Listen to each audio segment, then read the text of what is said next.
Hello बच्चों, good evening. कैसे हो आप सभी? उम्मीद करते हैं आप लोग अच्छे होंगे, स्वस्थ होंगे और बहुत ही अच्छे से पढ़ाई कर रहे होंगे। प्यारे बच्चों, बस 10 से 15 मिनट आप इस वीडियो में देखिए जो क्वेश्चन आपको पूछा जा रहा है इस सितंबर में आपके जो एग्जाम हो रहे हैं आपके स्कूल में, तो ये सेम हूबहू वही पेपर है जैसे कि आप देख सकते हैं। तो अगर आपका एग्जाम हो गया है तो बहुत अच्छी बात है, आप आंसर मिला लीजिए। अगर आपका एग्जाम नहीं हुआ तो इस वीडियो को ध्यान से एक बार देख लीजिए, यही क्वेश्चन आएगा, बस जो आंसर मैं बताऊंगा वही आंसर आपको देना है और ज्यादा आपको टेंशन नहीं लेना है। ओके, तो शुरू करते हैं। जो आपका मंथली एग्जाम चल रहा है, आज हम लोग इतिहास का पेपर लेके आए हैं, यानी कि हिस्ट्री का। और ध्यान से सिर्फ आप क्या करिएगा, सुनिएगा और आंसर को एक जगह हो सके तो कॉपी कलम निकाल करके नोट कर लीजिए और याद कर लीजिए। ठीक है, चलिए पहला क्वेश्चन देखिए, पूछा गया है आपके समक्ष में। टोटल 30 क्वेश्चन देगा, 30 में से 25 ही बनाना होता है और 25 ही बनाना। पहला क्वेश्चन, मोहनजोदड़ो किस नदी के किनारे स्थित है? यह क्वेश्चन आपको कई बार करा चुके हैं। मोहनजोदड़ो जो है वो आपका सिंधु नदी के किनारे है। ऑप्शन बी आपका सही हो जाएगा, सिंधु नदी। ये क्वेश्चन पूछा गया था। अगला देखिए क्वेश्चन नंबर 2, कौन सा हड़प्पा स्थल राजस्थान से संबंधित है? देखिए क्वेश्चन कितना घुमा गया है। पहले क्या पूछा था, कालीबंगा कहां पर है? तो कालीबंगा राजस्थान में। अब पूछा गया कौन सा हड़प्पा स्थल है जो कि राजस्थान में है? तो बिल्कुल राइट आंसर यहाँ पर आपका ऑप्शन सी हो जाएगा, सेकंड नंबर क्वेश्चन का। यही क्वेश्चन आपको पूछा गया, यही सब बहुत आसान आसान। अगला देखिए क्वेश्चन नंबर 3, 1922 में मोहनजोदड़ो की खोज किसने की थी? देखिए कितना आसान है, बिल्कुल 1922 में मोहनजोदड़ो की खोज की थी रखलदास बनर्जी ने, जिसको हम लोग शॉर्ट में आरडी बनर्जी कहते हैं, रखलदास बनर्जी। ऑप्शन बी यहां पर सही हो जाएगा, थर्ड नंबर प्रश्न का। अगला देखिए प्यारे बच्चों, क्वेश्चन नंबर 4 है, हड़प्पा सभ्यता में विशाल स्नानघर के अवशेष कहां से प्राप्त हुए थे? तो ये जो विशाल स्नानघर का अवशेष है, जहां पर बड़े बड़े नहाने के जो रूम थे वो कहां पर थे? तो प्यारे बच्चों वो आपके थे मोहनजोदड़ो में। ऑप्शन आपका डी यहां पर सही हो जाएगा। यही सब क्वेश्चन है, बहुत ही आसान क्वेश्चन है। अगला देखिए क्वेश्चन नंबर 5, सिंधु घाटी सभ्यता के निवासियों को किस धातु का ज्ञान नहीं था? बताइए, सिंधु घाटी सभ्यता के निवासियों को किस धातु का जानकारी नहीं था? हम सब जानते हैं उन लोगों को लोहा के बारे में बिल्कुल भी जानकारी नहीं था। ऑप्शन सी आपका 5 का बिल्कुल सही आंसर हो जाएगा। अगला देखो प्यारे बच्चों, क्वेश्चन नंबर 6 है, निम्नलिखित में से प्राचीनतम वेद कौन सा है? बताइए, सबसे पुरानी वेद। हम सब जानते हैं टोटल 4 वेद है, जिसमें से सबसे पुराना वेद जो है वो है ऋग्वेद। ऑप्शन ए सही हो जाएगा, 6 नंबर प्रश्न का।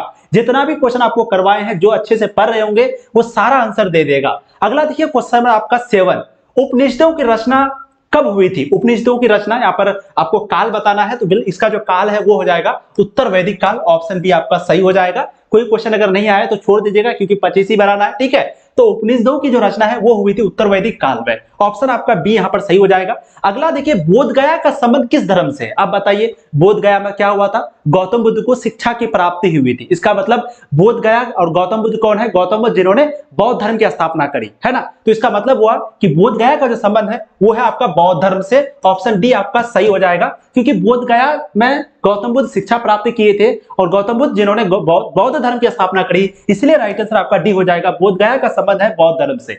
अगला देखिए, सलेखन किस धर्म से संबंधित है? सलेखन बहुत आसान इंपॉर्टेंट है और बिल्कुल इसका भी राइट आंसर हो जाएगा ऑप्शन बी, जैन धर्म। तो सलेखन जो है, सुलेखन सलेखन जो भी बोलिए, इसका जो संबंधित है प्यारे बच्चों वो है जैन धर्म से, जैनिज्म से। अगला देखो क्वेश्चन नंबर 10, गौतम बुद्ध, बिल्कुल वेरी गुड, बिल्कुल आप लोग भी सही आंसर दे रहे हैं, वेरी गुड, बहुत बढ़िया। अगला देखिए, गौतम बुद्ध का जन्म कहां पर हुआ था? हम सब जानते हैं गौतम बुद्ध का जन्म लुम्बिनी यानी कि नेपाल में हुआ था। ऑप्शन ए आपका सही हो जाएगा, 13 नंबर प्रश्न का।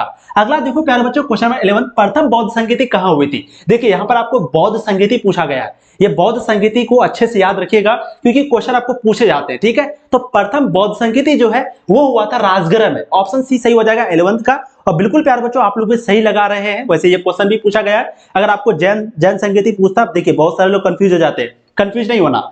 प्रथम बौद्ध संगीति की बात हो रही है, गौतम बुद्ध की मृत्यु के बाद उनके बारे में जो एक तरीके से प्रोग्राम हो रहा था, उनके बारे में जो शिक्षा वगैरह का बंटवारा हो रहा था, तो पहली बार जो हुआ था राजगृह में हुआ था प्रथम बौद्ध संगीति। और अगर आपको पूछता जैन संगीति, तो जैन संगीति वो हो जाता पाटलिपुत्र। लेकिन क्या पूछा गया, प्रथम बौद्ध संगीति आपके राजगृह में हुई थी। ऑप्शन आपका सी सही हो जाएगा। अगला देखिए क्वेश्चन नंबर 12, जैन धर्म के 24वें तीर्थंकर कौन थे? हम सब जानते हैं जैन धर्म के 24वें तीर्थंकर थे महावीर। ऑप्शन आपका ए यहां पर सही हो जाएगा, जैन धर्म के 24वें तीर्थंकर महावीर थे, आपको हम कई बार बता चुके हैं। अब देखो अगला प्रश्न, प्रथम जैन संगीति कब हुई थी? अब ये पूछा गया कब हुई, ये यहां पर ये नहीं पूछा गया कि कहां पर हुई थी। कहां पूछता तब आप राइट आंसर लगा सकते थे, क्या?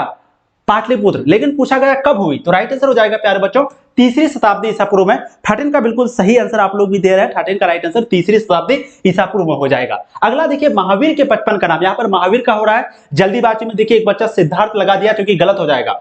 महावीर के बचपन का नाम था वर्धमान। ऑप्शन यहाँ पर डी आपका सही हो जाएगा 14 नंबर का।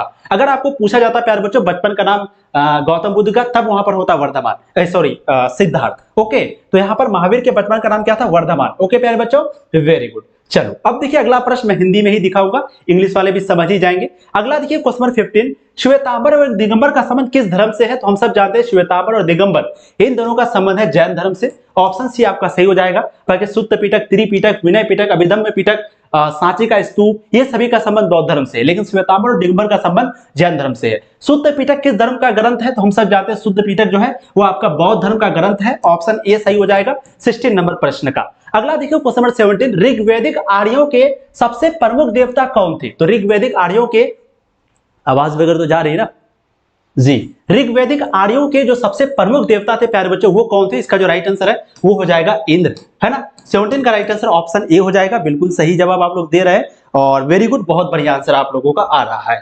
अगला देखिए क्वेश्चन नंबर 18, महावीर ने, अब क्वेश्चन को थोड़ा ध्यान से देखिए, महावीर ने पहला उपदेश कहां पर दिया? यहां पर महावीर की बात हो रही है, क्वेश्चन को ध्यान से पढ़ना बहुत जरूरी है, समय आपके पास बहुत है। यहां पर पूछा गया महावीर के बारे में, ना कि गौतम बुद्ध के बारे में। अगर पूछा जाता है गौतम बुद्ध ने प्रथम उपदेश कहां पर दिया, तब राइट आंसर रहता सारनाथ, लेकिन पूछा गया महावीर ने पहला उपदेश कहां पर दिया, तो राइट आंसर प्यारे बच्चों जो हो जाएगा राजगृह। तो महावीर ने पहला उपदेश दिया था राजगृह में, बिल्कुल आपका ऑप्शन बी सही हो जाएगा। अगला देखो क्वेश्चन नंबर आपका 19 जो कि बहुत इंपॉर्टेंट पूछा गया है, किस शासक के समय में जैन धर्म का प्रसार दक्षिण भारत में हुआ था? बताइए कौन सा शासक था जिस समय जैन धर्म का जो प्रचार है वो दक्षिण भारत में हुआ था? तो वो शासक का नाम है चंद्रगुप्त मौर्य। ऑप्शन सी 19 का बिल्कुल सही हो जाएगा और बिल्कुल प्यारे बच्चों बिल्कुल सही जवाब है। अगला देखिए क्वेश्चन आपका हो जाएगा यहाँ पर 20, निम्नलिखित में से किसे विष्णु का अवतार माना जाता है? बताइए विष्णु का अवतार किसे माना जाता है? तो प्यारे बच्चों ये माना जाता है बुद्ध को, ठीक है। ऑप्शन आपका बी सही हो जाएगा 20 का, बिल्कुल आप लोग भी सही जवाब दे रहे हैं।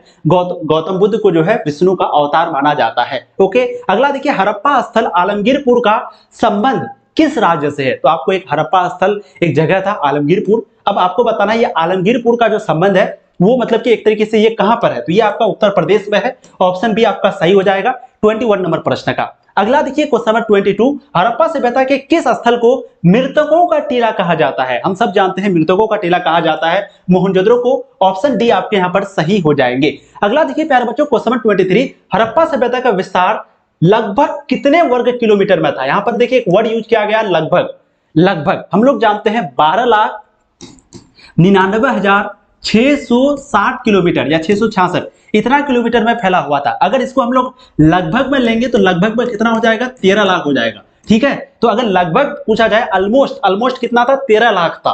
तो राइट आंसर आपका डी हो जाएगा 13 लाख। बहुत सारे 12 लगा देंगे, 12 लगभग नहीं होगा। देखिए 12,99,660 मतलब सिर्फ और सिर्फ 340 किलोमीटर कम था, ओनली 340, तो लगभग में 13 लाख होगा, ठीक है, याद रखना। तो हड़प्पा सभ्यता का विस्तार लगभग कितने लाख वर्ग में था? 13 लाख। ऑप्शन डी आपका सही हो जाएगा। अलेक्जेंडर कनिंघम द्वारा हड़प्पा का सर्वेक्षण किस वर्ष किया गया था? बताइए, आप लोगों को क्लियर दिख रहा है? अलेक्जेंडर कनिंघम जो है उसके द्वारा हड़प्पा का सर्वेक्षण जो है वो किस वर्ष किया गया? 1875। ऑप्शन बी 24 का बिल्कुल सही हो जाएगा। आप लोग को आवाज वगैरह आ रही है ना? मन के बनाने का मुख्य केंद्र कौन सा था प्यारे बच्चों? मन के बनाने का जो मुख्य केंद्र है वो था चंद्रहुद्रो। ऑप्शन सी 25 का सही हो जाएगा। अब देखो अगला प्रश्न क्वेश्चन नंबर 26, बौद्ध स्थल बोध गया कहां पर है? तो ये बोध गया कहां पर है? बोध गया ये बिहार में है, जहां पर गौतम बुद्ध को शिक्षा की प्राप्ति हुई थी, इसलिए राइट आंसर आपका ऑप्शन ए हो जाएगा 26 नंबर प्रश्न का। अमरावती का स्तूप किस राज्य में है? अब यहाँ पर अमरावती का स्तूप पूछा है, ना कि सांची का स्तूप। अगर सांची का स्तूप पूछता तब यहाँ पर आप मध्य प्रदेश दे सकते थे, लेकिन आपको पूछा गया अमरावती का स्तूप, और बिल्कुल आप लोग भी सही जवाब दे रहे हैं, बिल्कुल राइट आंसर हो जाएगा आंध्र प्रदेश। ऑप्शन सी प्यारे बच्चों बिल्कुल सही हो जाएगा। अगला देखिए क्वेश्चन नंबर 28, आप ध्यान से देखिएगा, बौद्ध स्थल राजगीर का संबंध किस राज्य से है? तो बौद्ध स्थल जो राजगीर है प्यारे बच्चों, इसका जो संबंध है वो है बिहार। राजगीर कहां पर है? बिहार में है ना, एक बार जरूर घूमने जाना, बहुत अच्छी जगह है राजगीर, ठीक है।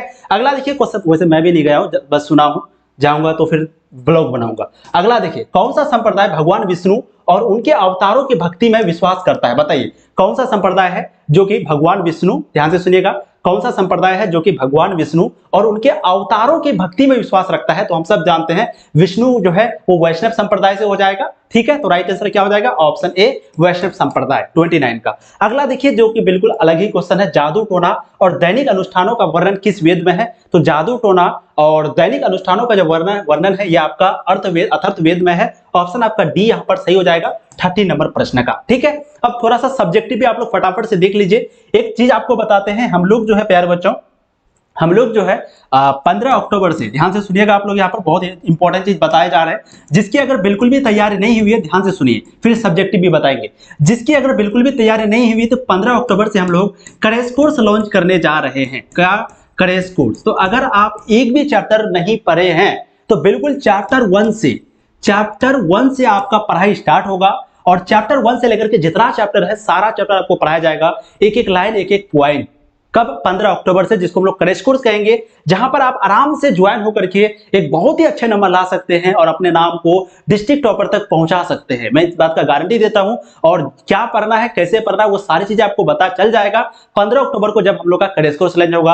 आपका live class, PDF notes, test, जिस तरह का भी वो क्या कहते हैं प्रीवियस ईयर क्वेश्चन, पिछले साल का पूछा हुआ question, 10-10 model set, guess question, ये सारा चीज आपको दिया जाएगा इस क्रैश कोर्स के अंतर्गत में। ठीक है, जो बच्चे पहले से कोर्स ज्वाइन हो गए हैं या पीडीएफ ले लिए हैं, उनको किसी भी प्रकार का पेमेंट करने की जरूरत नहीं है। पीडीएफ वाले को कुछ करना पड़ेगा बट बाद में, लेकिन ये आपका शुरू होने जा रहा है 15 अक्टूबर को। करना कुछ नहीं है, बस आप क्या करिए, तनु क्लासेस ऐप को बस एक ही काम करके रखिए अभी, कि एक ऐप है हम लोगों का प्ले स्टोर पर, जो नए बच्चे हैं, TANUCLASSES तनु क्लासेस, इस ऐप को जो है प्ले स्टोर से आप लोग डाउनलोड कर लीजिएगा, इंस्टॉल कर लीजिएगा, ताकि 15 अक्टूबर को हम लोग सारा चीज आपको बता देंगे। ठीक है, वेरी गुड। चलो अब थोड़ा सा सब्जेक्टिव देख लीजिए, सब्जेक्टिव में क्या क्या पूछा गया है। चलिए देखिए क्वेश्चन कितना आसान पूछा गया है, सारा लगभग पढ़ाए थे, है कि नहीं? बिल्कुल पढ़ाए थे कि नहीं प्यारे बच्चों? सर सिलेबस कंप्लीट हो जाएगा, दिलनशी हो जाएगा, डोंट वरी। चलिए अब देखिए अगला पूछा गया, हड़प्पा सभ्यता के किन्हीं 4 प्रमुख स्थल। तो हड़प्पा सभ्यता का 4 प्रमुख स्थल कौन सा हो जाएगा? हड़प्पा, मोहनजोदड़ो, उसके बाद दे देना आप रावीगढ़ी दे देना, चंद्रहुदड़ो दे देना, ये सभी क्या है? प्रमुख स्थल है। ठीक है, राखीगढ़ी, कालीबंगा, ये सभी। कार्बन 14 विधि क्या है भाई? तो कार्बन 14 विधि जो है एक वैज्ञानिक विधि है, जिसके द्वारा हम लोग क्या करते हैं, किसी भी बहुत ही पुरानी चीजों का उम्र का पता करते हैं, आयु का पता करते हैं। आप लोग देख लेना। फिर आगे देखो, हड़प्पा सभ्यता के लोग किसकी पूजा करते थे? तो मातृ देवी की पूजा करते थे, मातृ देवी की पूजा, ये शॉर्ट में आपको पूछा गया है, ये बात सारा चीज याद रखेगा। हड़प्पा सभ्यता की पूर्वी और पश्चिमी सीमा आप बता देना, जो कि आपको बता चुके हैं। हड़प्पा नगर नियोजन प्रणाली में सड़कों की 2 विशेषताएं बताएं। तो हड़प्पा नगर नियोजन प्रणाली में सड़क की क्या विशेषता थी? सबसे पहले सड़क जो है वो पक्की ईंटों का बनाया हुआ था, हम सब जानते हैं।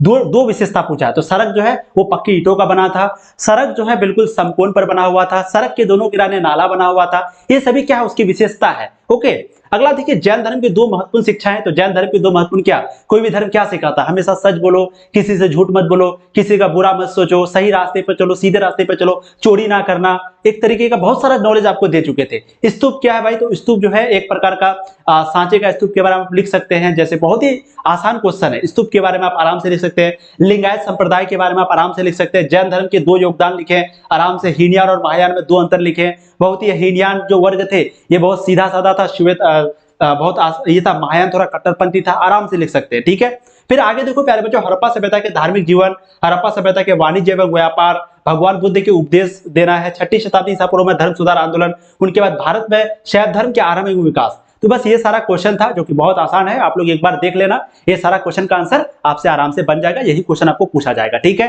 थैंक यू सो मच प्यारे बच्चों, उम्मीद करते हैं आपको आज का क्लास बहुत अच्छा लगा होगा।